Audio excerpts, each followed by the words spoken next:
Alright, here's another one. Let's go to video game addiction. That's a real thing. Such a real thing for me. Anybody who knows me, doctor, knows that I was and still am a little bit addicted to video games. I used to play them for hours. So many hours. Now I don't have the attention span to play one for more than 45 minutes these days. So many. I remember my dad coming home with a Nintendo. We played Tetris.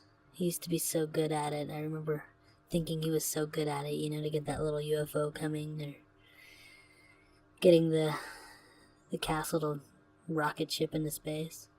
So good. But that got me on track to gotta collect them all, like, the Pokemon, right?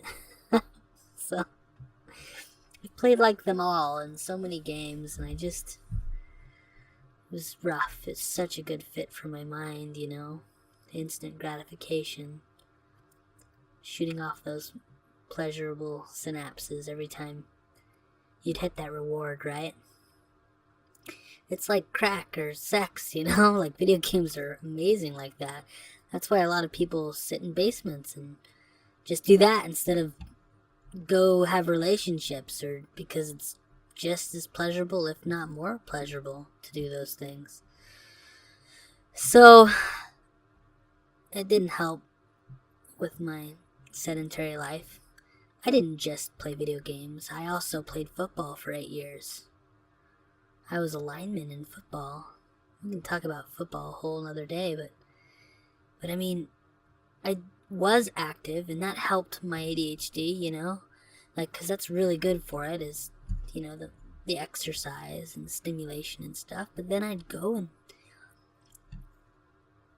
indulge my video game addictions and my sexual addictions, the pornography, or, masturbation and stuff like that, and just one thing to the next. Oh my gosh.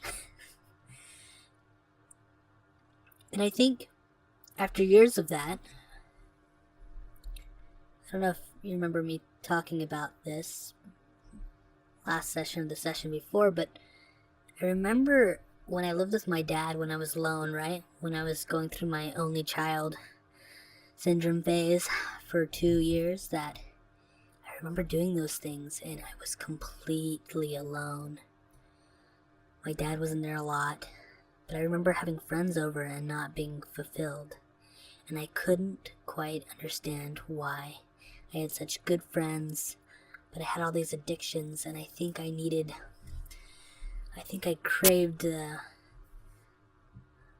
don't know, maybe part of me just felt like they weren't doing me good, right?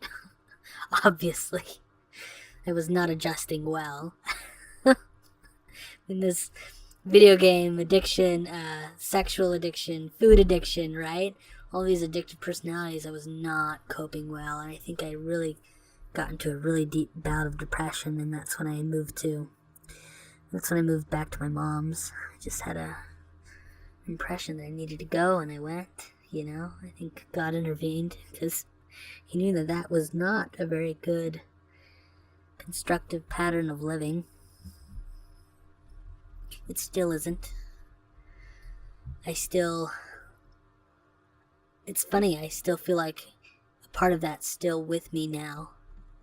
Being divorced, I went through a phase where I enjoyed video games for a while, and after the divorce, it was like the sexual thing, and I think I reverted back to that. And it took me a lot quicker this time around to realize, well, that's dumb and that's not going to work and make you happy. So I feel like it's come full circle, and I feel like again when I'm alone, I revert back to those days, and I don't know why I'm doing it. That was the time I felt alone, and that's how I coped, or tried to cope, but it wasn't working. It still doesn't work. I don't think it works for anybody to do this. I think you get to a point where you're just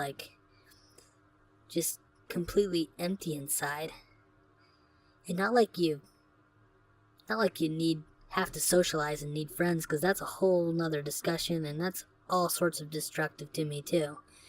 But I think because I wasn't doing enough good, you know? I think I started these therapy sessions because I really was feeling empty inside, lonely, and I needed to talk about it, work through it with you, doctor, and I think it's gonna help me as we go through this every day, you know? These short little blurbs, so that I can get through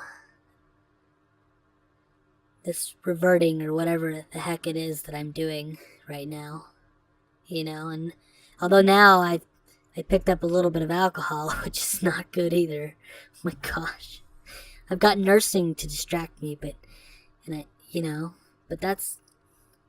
that keeps me busy. I work.